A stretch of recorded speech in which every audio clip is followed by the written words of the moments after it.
नमस्कार, मी रचना विचारे. विचारा लाईव्ह या कार्यक्रमात तुम्हा सर्वांचं मनापासून स्वागत. आज आपला विषय आहे आरोग्य योजना आणि आपण, आणि त्यासाठी आज आपल्या भेटीला आलेले आहेत छत्रपती शिवाजी क्रिएटिव्ह सोल्युशन्सचे CEO विकास देशमुख. विकास सर, तुमचं खूप मनापासून स्वागत.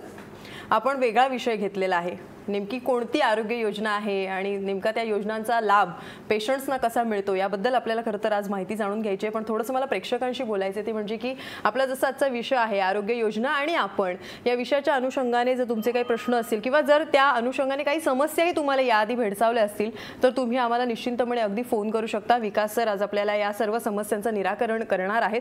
पटकन आमचा फोन नंबर लिहून घ्या. आमचा नंबर आहे 022 6111 2400. आम्ही आमच्या चर्चेला सुरुवात करतोय आणि तुमच्या प्रश्नांची वाट बघतोय. सर, सगळ्यात महत्त्वाचं म्हणजे मला हे जाणून घ्यायचं आहे की कोणती आरोग्य योजना आहे ज्याच्याबद्दल आज तुम्ही आम्हाला माहिती देणार आहात. महात्मा ज्योतिबा फुले जन आरोग्य योजना असं या योजनेचं नाव आहे. याच्या अगोदर या योजनेला राजीव गांधी जीवनदय आरोग्य योजना या नावानं ओळखलं जायचं. आत्ता हल्लीच या योजनेचं नाव बदललेलं आहे आणि ही खूप सुंदर योजना आहे महाराष्ट्र शासनाची. म्हणजे 2012 पासून ही योजना अंमलात आली. सुरुवातीला 8 जिल्ह्यांमध्ये पायलट प्रोजेक्ट म्हणून हा योजना राबवली गेली आणि त्याच्यानंतर संपूर्ण महाराष्ट्रात 1 वर्षभरानंतर ही योजना लागू झाली. बरोबर. मुळात या योजनेचं विशेष जर आपल्याला समजून घ्यायचं असेल तर आपण टप्प्याने पुढे जाऊया. म्हणजे लाभार्थी कोण आहे तर ज्यांच्याकडे महाराष्ट्रातलं केशरी, पिवळं, अंत्योदय, अन्नपूर्णा असे रेशन कार्ड्स आहेत ते सगळे या योजनेचे लाभार्थी आहेत. बरोबर. आणि त्याच्यासोबत महाराष्ट्रातला आता दुष्काळग्रस्त भागातले जे 14 जिल्हे आहेत त्या 14 जिल्ह्यांमधले व्हाईट रेशन कार्ड सुद्धा सगळे याचे लाभार्थी आहेत. त्याच्यासोबत त्या शेतकऱ्यांकडे 7/12चा उतारा असला पाहिजे. हे सगळं विशेष आखणी केलेली आहे कारण दुष्काळग्रस्त भागातली आत्ताची परिस्थिती पाहता त्यांना मदत म्हणून ह्या 14 जिल्ह्यांना त्याच्यामध्ये इन्क्लूड आत्ता सध्या केलेला आहे. खूप मोठा गट आहे जो या योजनेचा लाभार्थी ठरतो. निश्चितपणे. पण हे तर झालं ग्रामीण भागाबद्दल. शहरी भागाचा कशा पद्धतीने या योजनेत विचार केला गेलाय? महाराष्ट्रातलं केशरी, पिवळा रेशन कार्ड असलेले सगळे लोक म्हटलं तर मुंबईत सुद्धा केशरी रेशन कार्ड धारकांची संख्या खूप मोठी आहे. बरोबर. त्यामुळे हे सगळ्यांना त्याच्यामध्ये लाभ होतो. आता आपण पाहिलं तर मुंबईत लाभार्थ्यांची सगळ्यात जास्त संख्या आहे लाभ घेणाऱ्या. म्हणजे मुंबईसारख्या शहरामध्ये सुद्धा केशरी आणि पिवळे रेशन कार्ड धारक बरेच आहेत आणि ते लाभ घेतात. निश्चितपणे. आता लाभार्थी तर तुम्ही आम्हाला सांगितले की साधारणपणे कोणाचा याच्यात समावेश होऊ शकतो, पण मग या योजनेची अंमलबजावणी कशी केली जाते? बरोबर.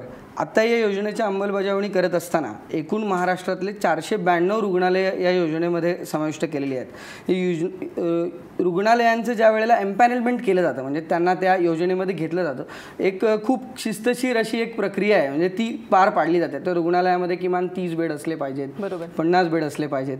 त्यांच्यामध्ये त्या स्पेसिफिक ज्या सुविधा, चांगल्या सुविधा लोकांना मिळायला पाहिजेत अशा सगळ्या सुविधांनी युक्त असलेलं रुग्णालय या योजनेत घेतलं जातं. आणि अशा पद्धतीची 492 रुग्णालयं ह्या सगळ्या लाभार्थ्यांना लाभ देण्यासाठी खुली आहेत. आता लाभार्थ्याने रुग्णालयात जाताना आपलं रेशन कार्ड आणि फोटो ID प्रूफ सोबत घेऊन जायचं आहे. त्याचं सुरुवातीचं इनिशियल इन्व्हेस्टिगेशन झाल्यानंतर त्याचा प्रमुख आजार, आता योजनेचं त्यातल्या त्यात वैशिष्ट्य असं की सगळ्याच आजारांवर योजना लागू पडते का तर नाही, ठराविक 971 आजारच या योजनेमध्ये समाविष्ट केलेले आहेत. हां. आणि त्याच्याबरोबर 121 फॉलोअप प्रोसिजर्स आहेत आणि त्या खूप विशेष आहेत. म्हणजे उदाहरणार्थ एखाद्याची हार्ट सर्जरी झाली, बायपास झालं तर नुसतं त्या सर्जरीपुरतेच पैसे दिलेले नाही आहेत. त्याच्यानंतर 1 वर्षभराच्या उपचारासाठी लागणारे जे काही मेडिसिन आहे ते सुद्धा या योजनेतनं कव्हर करण्यात आलेलं आहे. इतकी लॉंग टर्म काळजी योजना बनवताना, त्याची पॉलिसी आखताना घेण्यात आली आहे.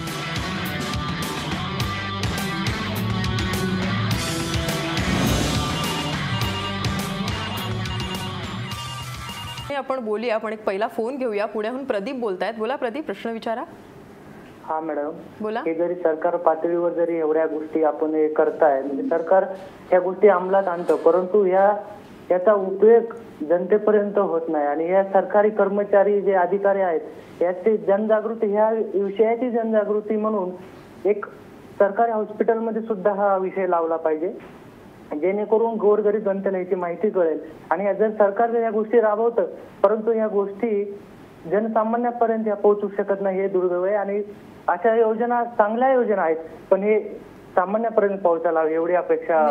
निश्चितपणे त्यांनी त्यांची अपेक्षा व्यक्त केली आहे की सर्वसामान्यांपर्यंत, गोरगरिबांपर्यंत अशा योजनांचा लाभ खरं तर पोहोचणं जास्त गरजेचं आहे. आणि मला वाटतं की तुम्ही एक आरोग्य मित्र म्हणून या सगळ्या गोष्टी करत असता. तळागाळात कशा पद्धतीने तुम्ही पोहोचता? हे खूप चांगला प्रश्न आहे त्यांचा. आणि सर्वसामान्यपणे महाराष्ट्रातल्या जनतेची खरी अपेक्षा हीच आहे. योजना प्रत्यक्ष कागदावर खूप चांगली असते अंमलबजावणी होत असताना त्याच्यातलं 80% 90% पर्यंतच पोहोचत असतं. पण आजची परिस्थिती पाहता आपण थोडं अजून मागे आहोत. मुळात छत्रपती शिवाजी क्रिएटिव्ह सोल्युशन्सचं काम काय आहे तर हेच आहे. आम्ही असं ठरवलं आहे की आम्ही दुवा बनू.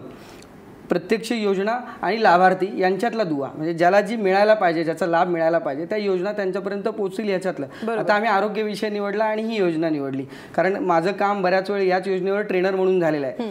आणि मग नुसतंच सामाजिक काम करायचं का तर नाही, आम्ही त्याला एक व्यवसायाची पण त्याला जोड दिलेली आहे. म्हणजे आम्ही त्याला सोशो इकॉनॉमिक बिझनेस पॅटर्न असं म्हणतो. नुसतंच समाजात काम करत राहिलं तर मलाही घर चालवायचं आहे, माझ्याबरोबर मला कंपनी उभी करायची आहे, मोठं व्हायचं आहे. म्हणून आम्ही ठरवलं की या योजनांची प्रत्यक्ष चांगली अंमलबजावणी करण्यासाठी अशा पद्धतीचा एक सोशो इकॉनॉमिक पॅटर्न ज्याला म्हणतो, सामाजिक कामही झालं पाहिजे, पैसाही मिळाला पाहिजे, अशा पद्धतीचा तो डेव्हलप झालेला आहे. आता तो कसा आहे बघा, टाटा रुग्णालयामध्ये आम्ही लोकांना सेवा देण्याचं काम आमच्या कंपनीला मिळालेलं आहे. तर आम्ही ती कशी अंमलबजावणी करतो. टाटा रुग्णालय आपल्याला जवळपास माहिती आहे की पूर्ण आशिया खंडातनं पेशंट टाटा रुग्णालय होतात, फक्त महाराष्ट्र म्हणत नाही. तर तिथे येणाऱ्या महाराष्ट्रातल्या प्रत्येक रुग्णाला शोधून त्याला त्याचा लाभ मिळाला पाहिजे. मग त्याचे डॉक्युमेंट्स कोणते लागतात त्याला पर्सनली सांगणं, मिळत नसतील तर ती मिळवण्यासाठी त्याला मदत करणं. आता बऱ्याच वेळेला राशन कार्डमध्ये डिफेक्ट असतात, म्हणजे त्याचं नाव ॲड केलेलं नसतं, बऱ्याच वेळेला नावात खाडाखोड केलेली असते. तर हे आता ते जर झालं नाही, त्याचं दुरुस्ती, त्याला व्यवस्थित मार्गदर्शन मिळालं नाही तर तो लाभापासून वंचित राहील. म्हणून तहसीलदारांशी बोलून त्याला तिथे पाठवून तहसीलदारांचं एक पत्र मिळालं की तो पुन्हा त्या लाभ घेण्यासाठी पात्र ठरतो. मग ही जी माहिती देणं आहे हे सगळं आम्ही करतो.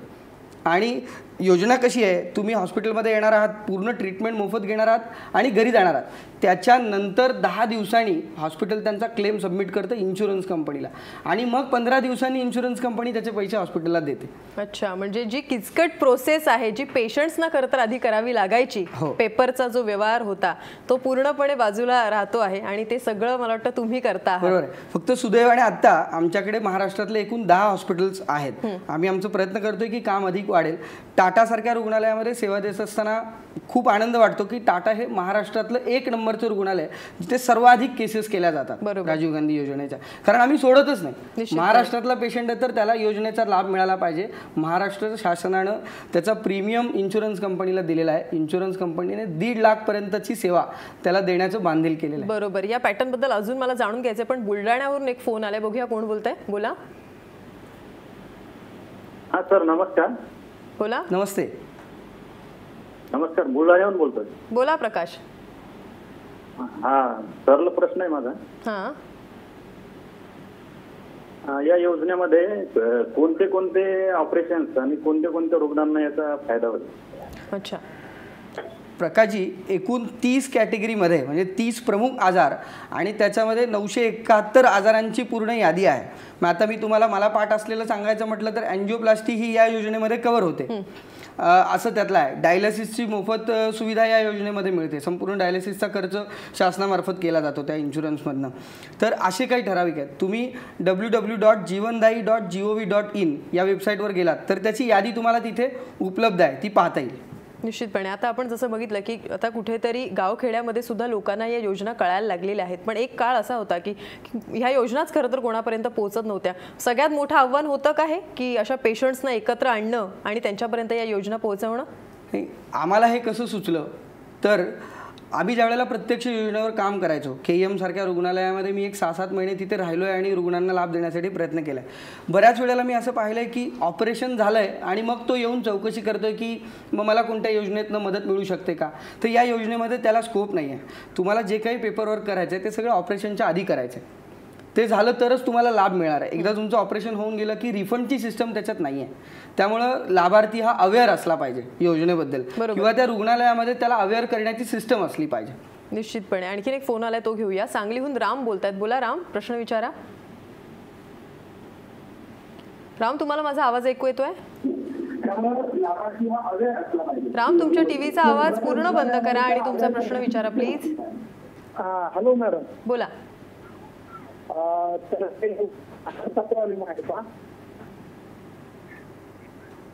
हरकत नाही, फोन ड्रॉप झाला. एकनाथ बोलतायत आता आपल्याशी जालन्याहून. बोला एकनाथ, तुमचा प्रश्न विचारा. हरकत नाही, फोन ड्रॉप झालेला. आता तुम्ही थोडंसं त्या पॅटर्न बद्दल सांगत होतात की कशा पद्धतीने तुम्ही त्या योजना लोकांपर्यंत पोहोचवता. आता आम्ही टाटा रुग्णालयातनं फॉर एक्झाम्पल तुम्हाला सांगितलं. आता मी सांगतो की कराडचं कृष्णा हॉस्पिटलमध्ये ही योजना अगोदरपासून राबवत होते. खूप चांगल्या पद्धतीने त्यांचं कामही चाललं होतं, पण ग्रीवियन्स बऱ्यापैकी व्हायचे. म्हणजे तिथे तक्रारी यायच्या रुग्णांच्या की थोडंफार खर्च होतो अधिक वगैरे अशा पद्धतीनं. पण मग आम्ही प्रशासनाला भेटलो. आम्ही म्हटलं की आम्हाला संधी द्या हे काम करण्याचं, तक्रारी होणार नाही. तर आज पाहिलं तर अगोदर जितक्या रुग्णांना म्हणजे उदाहरणार्थ महिन्यामध्ये 300 केसेस होत असतील तर आज त्याची संख्या 600 वर झालेली आहे. कृष्णा हॉस्पिटल हे महाराष्ट्रात अगोदर 17व्या-18व्या नंबरला होतं. आता ते टॉप 10 मध्ये राजीव गांधी योजनेच्या लाभार्थ्यांना लाभ देण्यामध्ये आलेलं आहे. मग इतकं चांगलं काम त्या हॉस्पिटल झालंय. आम्ही असं म्हणत नाही की हे आमच्या कंपनीमुळे झालंय. तिथलं हॉस्पिटल प्रशासन, त्यांची मानसिकता, आमचं आणि त्यांचं एकत्र काम करणं, कॉम्बिनेशन जे आहे ते रुग्णांना लाभदायी ठरते. खरा त्याचा फायदा रुग्णांना होतो. निश्चितपणे ही आरोग्य योजना आणि आपण या विषयाच्या अनुषंगाने चर्चा अशीच पुढे सुरू ठेवूया, पण त्याआधी घेऊया एक छोटासा ब्रेक.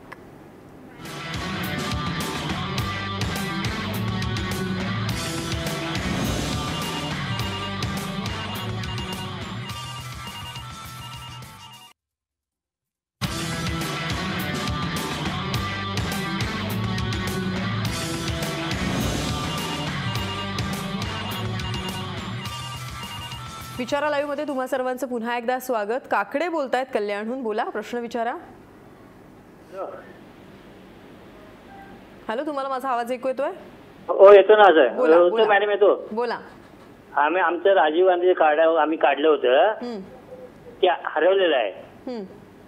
मग त्याच्यावर ते आता हरवल्याचं आम्हाला काय सुविधा मिळेल का? अच्छा, हो येतो. त्यांचं कार्ड आता हरवलं आणि ते म्हणतात आता मग जर सुविधा किंवा योजना आम्हाला घ्यायची आहे तर मग त्याचा लाभ त्यांना कसा मिळेल? बरोबर. अगोदरच्या काळामध्ये 2012ला ज्यावेळेला योजना सुरू झाली त्यावेळेला एक हेल्थ कार्ड बनवण्यात आलं होतं. म्हणजे त्याच्यावरती फॅमिली फोटो असेल, फॅमिलीतल्या सगळ्यांची नावं त्याच्यावरती असतील आणि मग ते कार्ड दाखवूनच तुम्हाला लाभ मिळेल असा एक विषय होता. पण मधल्या काळात हे कार्ड बंद करण्यात आलेलं असून फक्त राशन कार्ड आणि फोटो आयडी प्रूफ हे जरी असलं तरी योजनेचा लाभ मिळेल. आता हेल्थ कार्ड दाखवलं तरी मिळणार नाही, राशन कार्डच असलं पाहिजे असा विषय आहे. त्यामुळे त्यांना 100% लाभ मिळेल. आपलं राशन कार्ड घेऊन जायचं आहे, सोबत फोटो आयडी. बरोबर. आणखी एक फोन आलाय. अहमदनगरहून अनिल बोलतायत. बोला अनिल. हॅलो. हा बोला. मॅडम 2010 मध्ये आता माझं ऑपरेशन झालं 2017 मध्ये 10 जानेवारीला बायपास सर्जरी नगरला. बोला अनिल, बोला. हा, त्यावेळेस नाही का मला फक्त 10 दिवसाचं मेडिसिन दिलं होतं. तर मी सांगितलं की 1 वर्षासाठी असतं म्हणून. बरोबर आहे त्यांचा प्रश्न. डिस्चार्ज होत असताना 10 दिवसाचं मेडिसिन त्यावेळेला दिलं जातं आणि त्याच्यानंतर त्या 121 फॉलोअप प्रोसिजरमध्ये त्यांचा आजार असायला हवा. तर त्यावेळेला पुन्हा ते दर 3 महिन्यांनी ज्या वेळेला फॉलोअपला जातात त्यावेळेला ते 3-3 महिन्याचं मेडिसिनचं त्यांनी पॅकेज बनवलेलं आहे आणि त्या 3-3 महिन्याचे मेडिसिन्स त्यांना तिथून त्यावेळेला मिळत असतात. माझं असं सांगणं आहे की जर असं काही मिळत नसेल आपल्याला तर मी सांगितलेल्या वेबसाईटवर आपण गेलात तर तिथे टोल फ्री नंबर आहे. तर त्या टोल फ्री नंबरवरून आपण तक्रार करू शकता. बरं, या योजनेच्या अनेक वैशिष्ट्यांमध्ये आणखी एक वैशिष्ट्य खूप सुंदर योजना आहे. म्हणजे त्याच्यात सांगावं इतकं कमी आहे. रुग्णाला परत घरी जात असताना एक वेळचा परतीचा प्रवास सुद्धा योजनेतून दिला जातो. बरं का. आता तक्रारी करत असताना तक्रार समजा आपण एखाद्या केली, लाभार्थ आला, त्याने लाभ घेतला, डिस्चार्ज होऊन तो घरी गेला आणि त्या 10 दिवसामध्ये जर समजा त्याने तक्रार केली तर जो क्लेम हॉस्पिटलला सेटल होणार आहे, जे पैसे हॉस्पिटलला मिळणार आहेत ते बंद केले जातात, ते थांबवले जातात. जोपर्यंत त्यांची तक्रार निवारण होत नाही तोपर्यंत ते पैसे त्यांना दिले जातात हॉस्पिटलला. ही खूप चांगली योजना त्या विषयातली त्यांनी आखून ठेवलेली आहे. जर कोणी तक्रार केलं तर जोपर्यंत हॉस्पिटलचे पैसे सेटल होणार तो निवारण केल्याशिवाय त्याला पैसे मिळणार, ते रोख बसू शकतो. अच्छा. सांगलीहून आता राम बोलतात आपल्याशी. बोला राम, प्रश्न विचारा. हा, हॅलो. Hello madam. बोला. हा, माझ्या ब्रदरचं भावाचं मोठ्या ओपन बायपास सर्जरी झालेली होती. म्हणजे आता जो प्रश्न उत्तर दिलं सरांनी तसंच माझ्या भावाला पण सुद्धा. तुमच्या टीव्हीचा आवाज पूर्ण बंद करा राम. हा, मग त्यानंतर काय झालं, 10 दिवसाचं दिलं मेडिसिन आणि नंतर एक वर्षाचं जे औषध असतं ते. हा, ओके मॅडम, हरकत नाही. म्हणजे जो साधारण तसाच त्यांचा सेम प्रश्न आहे. माझं म्हणणं आहे की जर आपल्याला योजनेचा पूर्ण लाभ मिळाला नसेल तर आपण निशंकपणे तक्रार करावीत आणि त्या तक्रारीचं निवारण 100% होतं. खूप चांगला ग्रीव्हियन्स सेल त्याच्यामध्ये काम करतो आहे सध्या. निश्चितपणे सर, मला हे तर योजनांची तर माहिती मिळतेच आहे, पण छत्रपती शिवाजी क्रिएटिव्ह सोल्युशन्सचं नेमकं कशा पद्धतीने काम पुढे पुढे जाते त्याची सुद्धा माहिती करून घ्यायची आहे. पण त्याआधी पुन्हा एकदा घेऊया एक छोटासा ब्रेक.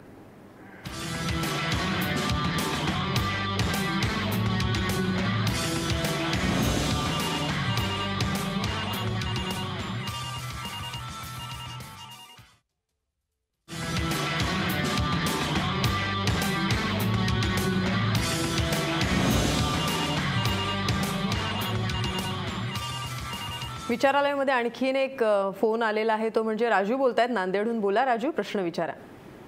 नमस्ते सर. नमस्ते, बोला. नमस्ते.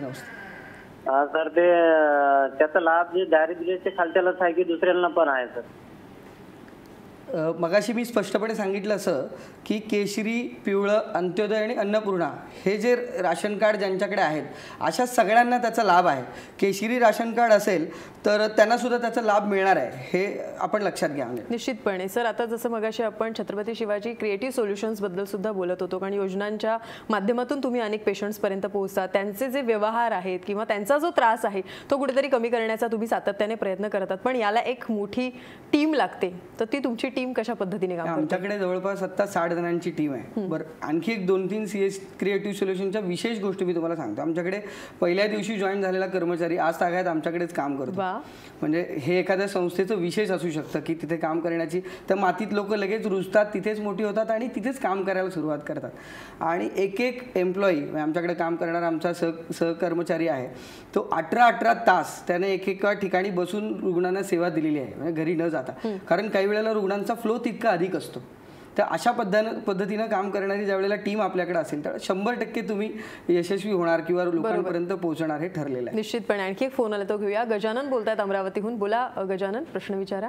मॅडम, मला हा प्रश्न विचारायचा तर राजीव गांधी जीवनदायी योजनेमध्ये आमच्या फॅमिलीला टेस्ट ट्यूब बेबी करायची होती, हे बसते का त्यामध्ये?